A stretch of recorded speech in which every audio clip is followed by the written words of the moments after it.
At times, older adults may resist transport to the hospital. Some of these individuals may have capacity, the ability to understand the need to be taken to the hospital. Some individuals may lack the ability to understand why you're there. And you're not going to be able to know for sure, but you can assume that the individual who's resisting going may have an underlying difficulty with capacity, the ability to understand. These individuals are among the most vulnerable in our population, and oftentimes these individuals have not sought medical care on a regular basis. Many of these individuals have not gone to see their doctor on a regular basis, have resisted assistance from home care agencies, and so when you see someone who resists, we then need to begin to say, how do we approach those? The older adult may have many concerns about being transported to the hospital. Among those are fear that they may not be able to come back to their own home environment, fear that they may lose their independence. Most elders have a desire to age in place in their home, and leaving their home, they may be fearful they won't be able to come back to their home. So fear seems to be an underlying concern that I've certainly seen in my years of practice. The other concern is practical. They may worry about financing. They may be worried about, how will I pay for this transport to the hospital? How will I pay for the care that's being provided in the hospital? And the key question becomes, who made the call? Was it the elder themselves who made the call? Was it someone else who made the call? That may help you to understand where some of the reasons are in terms of the elder's fear. If the elder has made the call themselves, they may have reached a point where they're concerned enough about their health and they know that they're not safe in their environment. We certainly as EMS providers come in contact with patients that don't want to be transported in this elder population. And often it's as a result of not wanting to lose independence, or not being able, or not wanting to be taken out of their home environment that they're used to. That could be an independent home environment. It could be a home environment where they're living with extended family.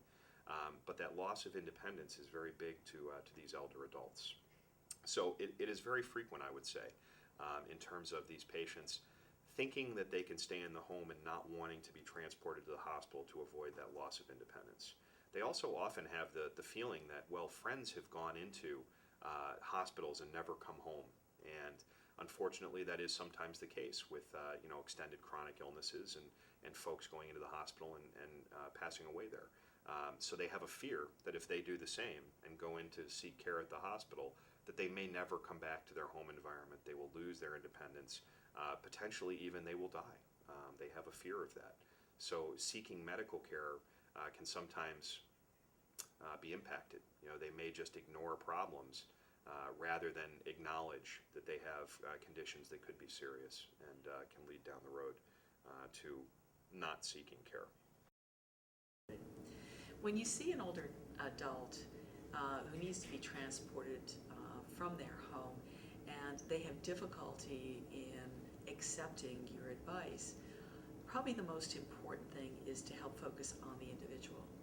Understand what their goals are for their care at that time. What's important to them.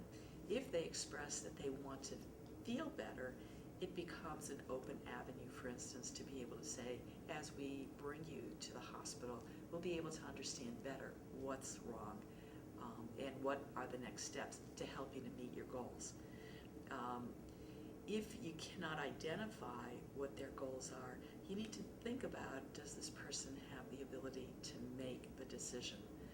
Do they have the ability to understand what you're saying? So as you begin to look at it, I would first say, one, is this person safe in their environment? Two, do they have the ability to make this decision and make the decision about transport? And if they don't have the ability to make that decision, how else can you help? there may be family there that's available, and family may be blood relatives. Family for the elder may also be neighbors. They may not have family. They may have outlived their family, but they may have someone that they trust. So it may be neighbors, it may be someone involved with their spiritual community, it may be their physician, if indeed that they have a physician. So in addition to speaking to the individual and trying to focus on what's important to them, what they value, and using that as the point of moving them forward. And if you can't use that, then reach out to people that they trust, because that trusted individual may be able to speak through the phone line and convince them to be transported and get the care that they need. Probably the most important thing that I would say to the EMS provider in terms of how to manage that patient in the home who's resisting transport is to first step back and say, let me assess for safety. Is this person vulnerable right now, and really is the situation of danger to them? If the person is unsafe in their environment, then you need to proceed to really move forward with the next step. The next step is, will this patient accept the intervention? The intervention that you're looking for is for them to be transported to the hospital. So if they accept it, you go down one pathway and it's pretty easy. If they don't accept it, and you've really worked to try to understand their needs and to be able to reach out to others, the next question you always have to ask yourself is, does this individual have the ability to make this decision? And if they don't have the capacity, they may be ill, they may have confusion or delirium because of an underlying infection, they may not be able to make that decision themselves. And again, as I said earlier, reach out to trusted individuals, to their physician, to family, to trusted neighbors, because everyone doesn't necessarily have family. But that should help you to think through, again, assess for safety. Does the patient accept the intervention? And finally, if they refuse, do they have the ability to make that decision? I think a lot of the things that we talked about in terms of encouraging patients to be transported are sensitive in nature. Really trying to explain to them the importance of seeking care. Before you get to the threats of bad outcomes, trying to help them understand the consequences and understand the importance of seeking care, in order to make sure that they could go down that road of enjoying life more.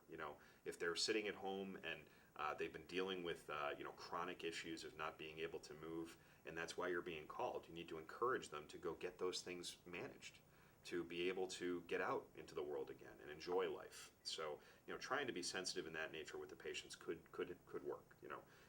If not, you certainly need to go down the road of, here are the consequences of your decision not to go, and see if the scare tactic. It's the old carrot and stick. We use the carrot first. We want to make sure that we get that patient to the hospital and offer them the carrot of better, improved life quality. But if we get down the road of needing to give them negative consequences, we have to do that. We don't want to move on to that, but we may have to.